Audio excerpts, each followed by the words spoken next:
Merci beaucoup. Merci, Madame.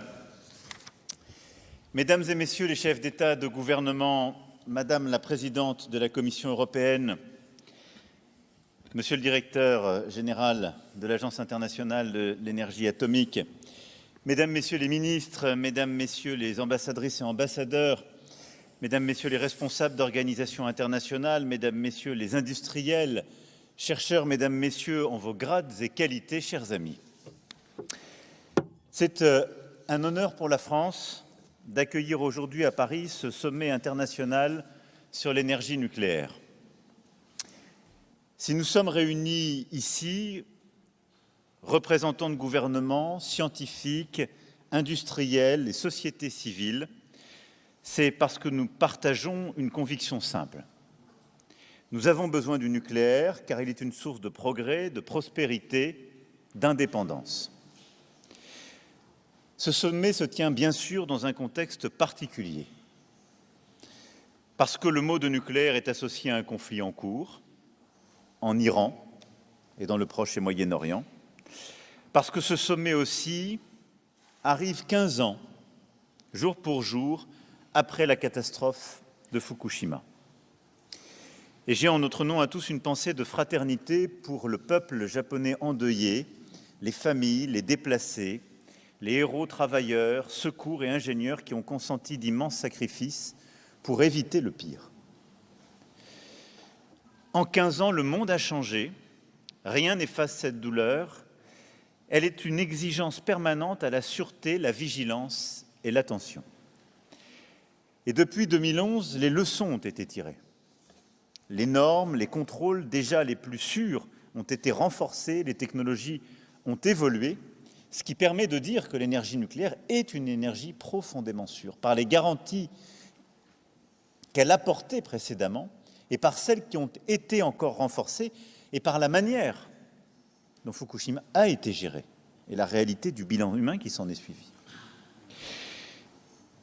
Partout dans le monde, sur le continent européen aussi, nos réacteurs ont été soumis à des contrôles parmi les plus stricts de la planète.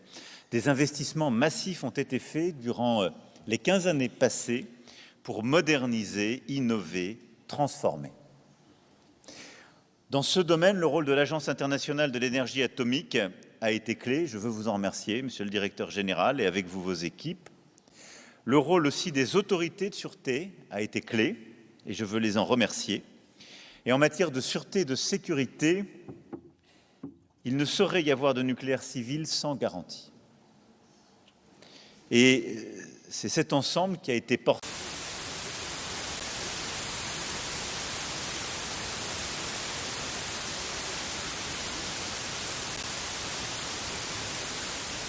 Une confiance retrouvée pleine et entière dans le nucléaire, fort de ce bilan passé, fort du travail des dernières années, de nos agences de sûreté, de nos industriels, de nos scientifiques, des investisseurs.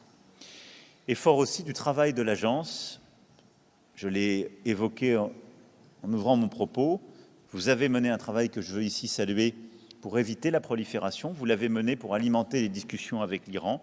Vous l'avez mené aussi pour préserver la sécurité et la sûreté du sol européen, Monsieur le Directeur général.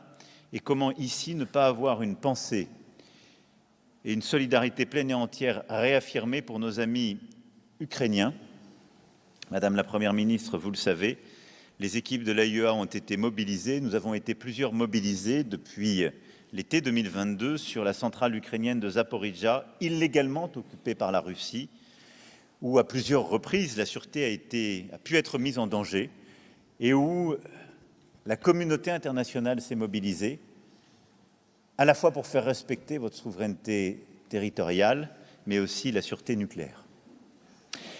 Tout ceci nous rappelle ô combien que lorsqu'on parle de nucléaire, la question éthique toujours demeure, que ces débats doivent être éclairés par une science libre, ouverte, indépendante, et que ce que nous avons su bâtir dans nos pays à travers les autorités de sûreté est un trésor, et que ce que nous avons su bâtir à l'international avec les instances onusiennes, et en particulier l'AIEA, est ô combien à préserver. Je le dis dans un moment où on entend parfois les volontés un peu à l'emporte-pièce de balayer ce système qui serait devenu caduc. Non. Alors, quand on parle de nucléaire, ceci étant dit et ce contexte étant rappelé, ce qui s'est passé avec les instances onusiennes, et en particulier l'AIEA, est ô combien à préserver. Je le dis dans un moment où on entend parfois les volontés un peu à l'emporte-pièce de balayer ce système qui serait devenu caduc. Non.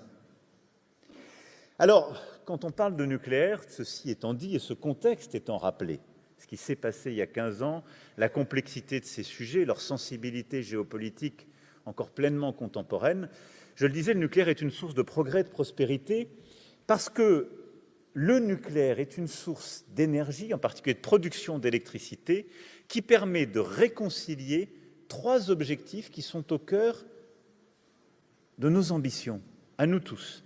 Et il y a ici des représentants des pays du monde entier. Nous voulons de la compétitivité, et donc une énergie produite qui soit le moins chère possible, qui permette de créer des emplois. Nous voulons résoudre les problèmes de la planète et donc baisser les émissions de CO2 en produisant cette énergie. Et nous voulons plus d'indépendance. Et on le voit dans le contexte géopolitique qui est le nôtre. Combien, lorsqu'on est trop dépendant des hydrocarbures, cela peut devenir un instrument de pression, voire de déstabilisation. Et je remercie l'Agence internationale de l'énergie et le G7 pour le très bon pilotage des travaux en la matière et pour aider à baisser le prix de l'énergie fossile ces dernières heures. Et donc, le nucléaire permet de répondre à cette équation et d'apporter une réponse à ces 3 sujets. Parce que le nucléaire permet de produire de l'énergie en quantité compétitive et pilotable. Et dans le mix de nos pays, la France l'a choisi et l'a réaffirmé en 2022, nous avons un mix qui repose sur l'économie d'énergie, le renouvelable et le nucléaire. Parce que le nucléaire apporte une capacité à être pilotable bien plus que le renouvelable, il est un complément de cette énergie et il apporte la décarbonation. Et pour la soutenabilité de nos réseaux aussi, la possibilité de fournir de l'énergie pilotable, décarbonée, avec de la visibilité. Le nucléaire se produit sur notre sol, il apporte donc de l'indépendance. Partout où on fournit de l'énergie, de l'électricité qui est produite à base de nucléaire, on est indépendant. Partout où on électrifie nos mobilités pour rouler à l'électrique avec un électrique décarboné produit sur notre sol, on accroît notre indépendance et on réduit les conséquences des soubresauts géopolitiques dans nos économies. Et puis, en étant compétitif, en étant décarboné, en étant pilotable, vous l'avez parfaitement dit à l'instant, il permet également d'apporter une réponse à l'électrification de nos pratiques, qui est clé pour la décarbonation de nos économies. Il permet de répondre aussi aux défis de l'intelligence artificielle et des nouvelles technologies qui sont ô combien gourmandes en électricité. Et je le dis parce que c'est un des dilemmes que le monde va avoir. On veut tous développer du quantique, de l'intelligence artificielle, et on veut tous rester compétitifs et on veut tous répondre aux objectifs de décarbonation de nos économies. Mais partout dans le monde où on veut créer de l'intelligence artificielle, des capacités de calcul, avec une énergie qui n'est pas encore là, ou avec plus d'énergie fossile, ou avec du nouveau forage qui crée des émissions, on ne réduit pas ce dilemme, on l'aggrave. En France, l'année dernière, on a exporté 90 TWh d'électricité décarbonée, grâce à notre parc nucléaire. On a la possibilité d'ouvrir des data centers, des capacités de calcul, d'être au cœur du défi de l'intelligence artificielle avec de l'énergie pilotable, décarbonée, disponible, ce qui est une chance. Donc pour toutes ces raisons, le nucléaire est la clé. Sans nucléaire, nous ne pourrons pas tenir dans nos économies l'objectif de décarbonation et la neutralité carbone en 2050, tout en continuant de créer des emplois et en ayant cette énergie pilotable et abondante.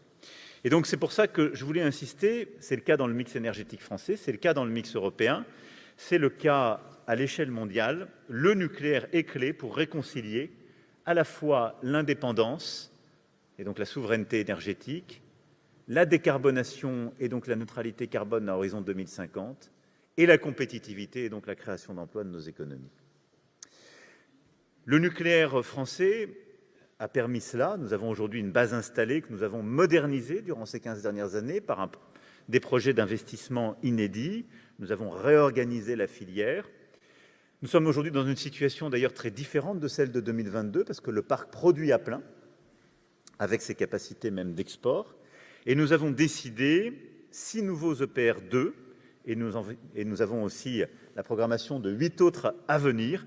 Et nous tiendrons dans 2 jours un conseil de politique nucléaire qui permettra d'acter de nouvelles décisions sur la base de la programmation pluriannuelle de l'énergie approuvée le 12 février dernier.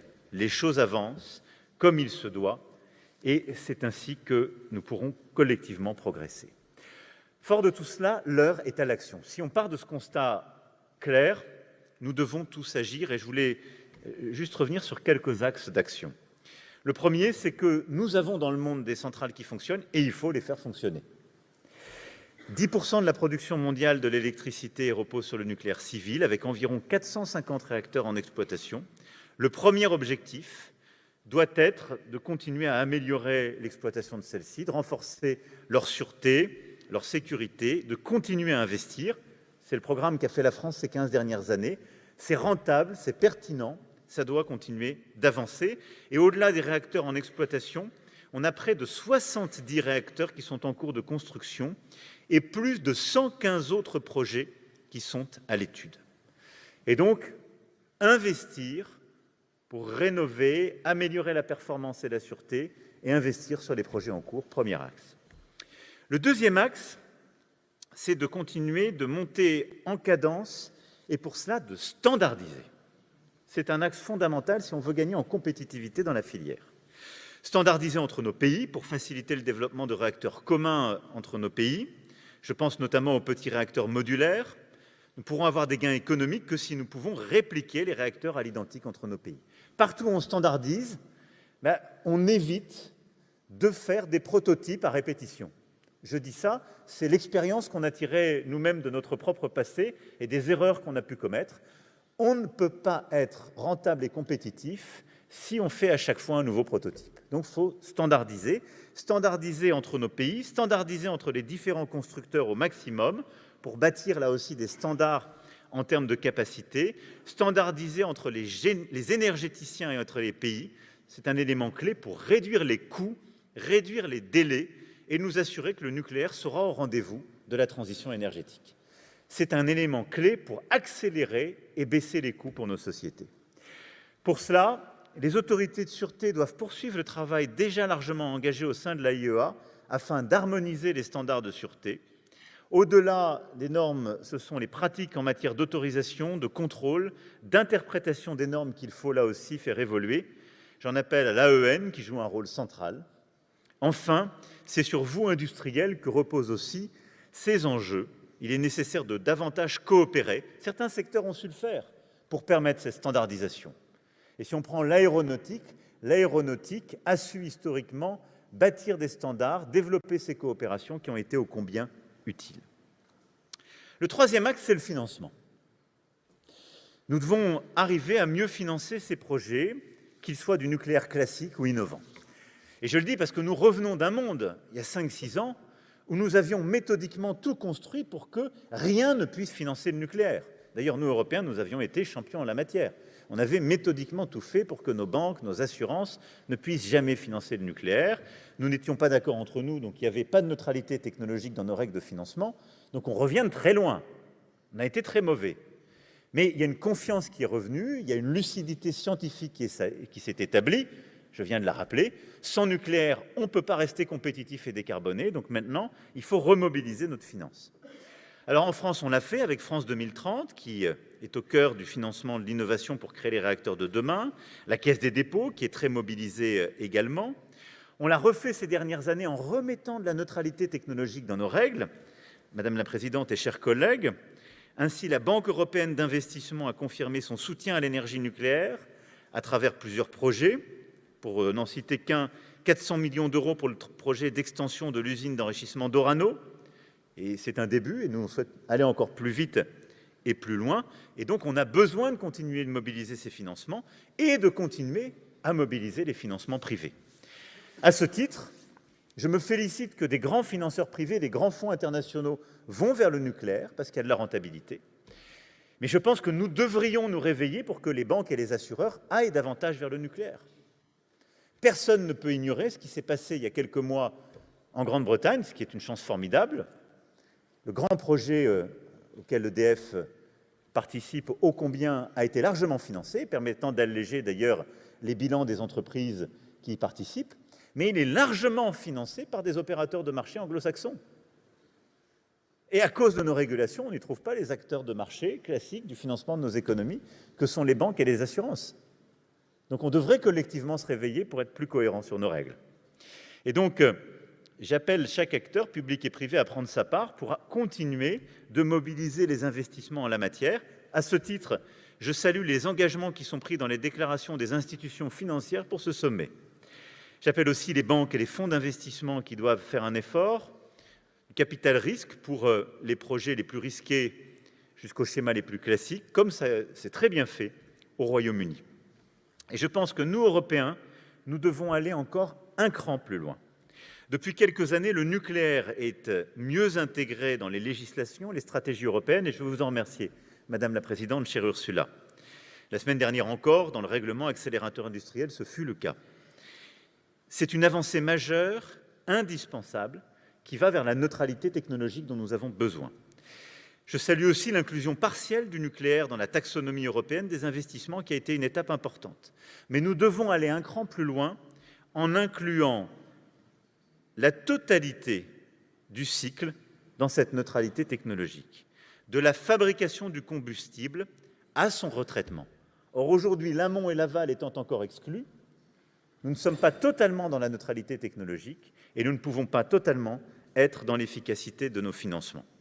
Nous devons aller aussi plus loin vers la neutralité technologique que j'évoquais. Les aides d'État, les mécanismes de soutien doivent être pleinement consolidés dans notre cadre européen pour assurer la réussite des projets nucléaires, du nouveau nucléaire au SMR, au même titre que les énergies renouvelables. La neutralité technologique est clé en la matière.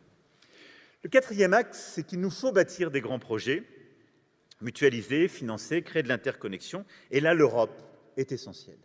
Et nous avons besoin d'un grand projet important d'intérêt européen commun, le fameux IPCEI, au niveau européen pour le nucléaire. Comme on a su le faire sur l'hydrogène, sur les batteries, nous devons mobiliser des grands projets d'intérêt européen commun pour financer le nucléaire. Et en particulier pour financer les SMR.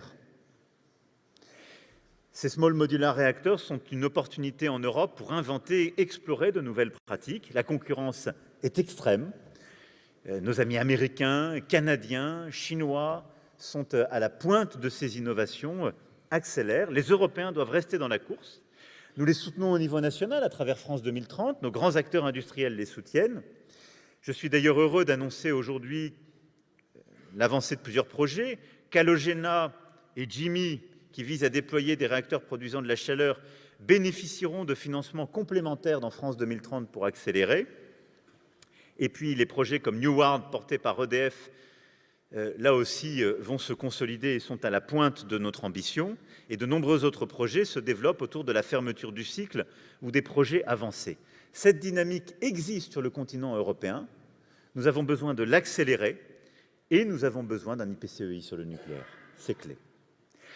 Le cinquième axe, ce sont les réseaux. L'énergie nucléaire doit servir à bâtir cette Europe de l'énergie et de réseaux électriques que nous appelons de nos vœux, en créant de vraies connexions transfrontalières, en améliorant aussi le niveau de qualité des réseaux européens tels qu'ils existent. Parce que l'énergie est restée une compétence nationale, elle n'était pas dans le marché commun historiquement. On a laissé nos réseaux d'infrastructures électriques dans une situation très hétérogène en Europe. Certains sont parfaitement intégrés. Alors la France, avec sa tradition jacobine, qui parfois a des grands avantages, on a un réseau très centralisé, très intégré, et donc efficace, c'est une chance.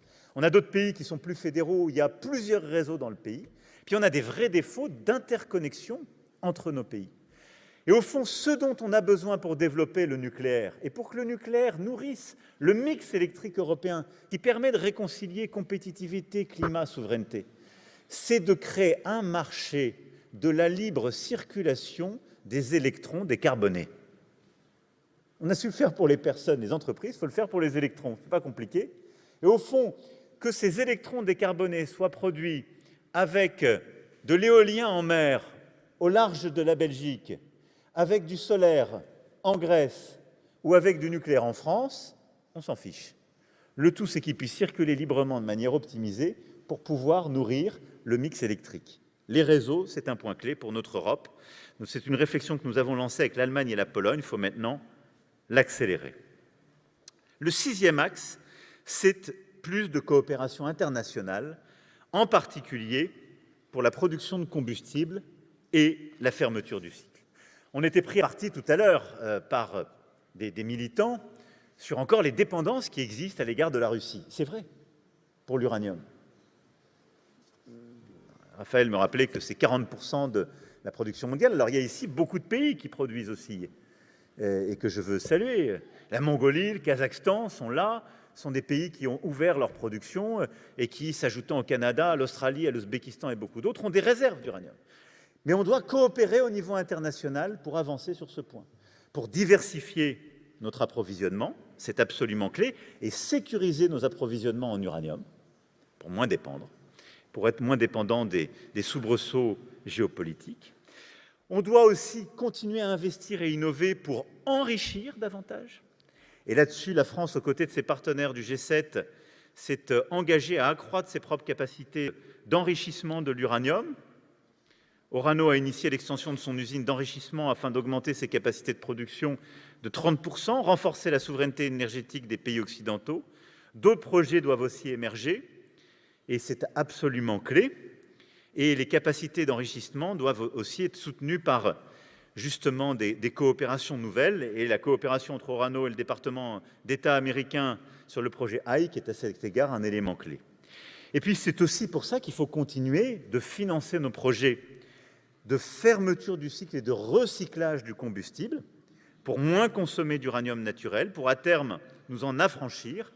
La fermeture du cycle doit rester un objectif de nos grands projets innovants et c'est absolument clé là aussi. Et il faut continuer de coopérer.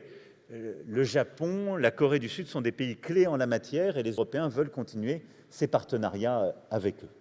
Et ça, c'est un axe absolument fondamental. Mais donc, plus de coopération internationale pour diversifier nos approvisionnements, pour continuer d'améliorer notre enrichissement d'uranium et pour fermer le cycle. Notre 7e axe d'effort, c'est la supply chain. Nous avons noué des partenariats nombreux. L'Alliance européenne nucléaire a été une construction importante de ces dernières années et je remercie les initiateurs et les acteurs. Il y a de la compétition évidemment entre les grands industriels, mais on a besoin de consolider au fond une chaîne européenne industrielle. Et c'est clé. C'est un peu le jumeau de la standardisation que j'évoquais comme point d'effort tout à l'heure. Mais cette supply chain européenne est clé si on veut développer de l'emploi partout en Europe grâce au nucléaire, si on veut gagner en compétitivité et si on veut structurer aussi toute une chaîne de sous-traitants dont on a ô combien besoin. Ce qui va avec un 8e axe d'effort qui est la question de la formation des métiers et de l'attractivité. Tout ce qu'on se dit là ne peut réussir que si on continue, ou plutôt on réamorce la pompe de l'attractivité des métiers du nucléaire, de l'embauche des plus jeunes et de leur capacité à avoir des carrières dans la filière. Je remercie l'ensemble des acteurs de la filière qui sont mobilisés à ce titre, mais on doit réussir à mieux collaborer, réussir à attirer les plus jeunes, former et montrer que les métiers du nucléaire sont des métiers d'avenir dans tous nos pays. 250 000 emplois hautement qualifiés de compétitivité pour la filière nucléaire, environ 900 000 en Europe, d'après une étude de Nucléaire Europe. Nous allons devoir passer à 1 400 000 dans les prochaines années en Europe, en termes d'emploi. Et pour la France, ce sont plus de 100 000 personnes que nous devrons recruter, au moins dans les 10 ans à venir. Ce qui veut dire que pour tous les jeunes qui nous écoutent aujourd'hui, il y a des emplois dans le nucléaire. Aujourd'hui, il y en aura demain. Il y aura des carrières dans le nucléaire, il y aura de la production dans des métiers qui se sont profondément transformés et qui permettent des progressions de carrière remarquables. Et donc, nous avons là aussi besoin de coopérer pour pouvoir attirer ces plus jeunes, les former, construire des carrières pour le nucléaire, qu'il s'agisse de nos grands industriels ou de leurs partenaires et de l'ensemble des filières. Et puis le dernier axe d'effort, c'est enfin la recherche et développement. Nous voulons rester à la pointe, financer des projets, les projets sur la sûreté, la fermeture du cycle, les petits réacteurs modulaires. Ils sont clés et doivent continuer à alimenter nos grands axes d'efforts publics et publics-privés. Nous sommes aussi attachés à nos projets historiques. Je veux saluer les femmes et les hommes qui font vivre le projet ITER à Cadarache, qui nourrit l'espoir d'un progrès concret. Et nous croyons dans ces efforts et nous allons les maintenir. Et nous voulons continuer d'attirer et de former les meilleurs chercheurs en la matière. Je veux saluer ici la force du CEA, notre centre de recherche en France sur le sujet, mais aussi tous nos autres organismes de recherche pleinement mobilisés, en particulier le CNRS et nos grandes universités, et saluer les grands centres de recherche et universités en Europe, partout dans le monde, qui sont mobilisés sur ces questions, et dire combien, là aussi, pour avancer sur le nucléaire, nous avons besoin d'une science libre, indépendante, ouverte. Celle que nous avons portée il y a 1 an avec la présidente von der Leyen à la Sorbonne pour le programme Choose Europe for Science, et qui est ô combien nécessaire pour le nucléaire. Parce que cette science, elle doit être partagée par toutes et tous, et ça reboucle avec mon point initial, c'est toujours une question éthique qui est au cœur du nucléaire. Pour être à la hauteur de cette question éthique, elle doit toujours être éclairée par la science. Cette science doit alimenter les décisions des gouvernements, les choix et les innovations des industriels, mais cette science doit être aussi ouverte pour pouvoir être consultée par nos concitoyens, pour pouvoir être consultée par d'autres scientifiques, pour nourrir les controverses, permettre parfois certaines décisions, parfois arrêter certains projets à la lumière de la science ou les réorienter. Parce que la science libre et ouverte est la garantie des progrès technologiques qui sont au service de l'humanité. Voilà, mesdames et messieurs, les quelques convictions que je voulais partager avec vous et ces axes d'effort auxquels je crois pour notre nucléaire à l'échelle internationale et tout particulièrement pour nous, Européens. Et au fond, je voulais vous remercier d'être là aujourd'hui. Il y a 15 ans, nous étions au moment d'un drame, dans l'émotion. Nous avons su tous ensemble nous en relever en prenant les bonnes décisions, en n'oubliant rien, en ayant cette pensée affectueuse et grave pour nos amis japonais aujourd'hui, mais en regardant tout le chemin parcouru et en voyant aujourd'hui le nucléaire comme un véritable secteur d'avenir pour nos énergies, nos sociétés, nos pays. Merci à tous.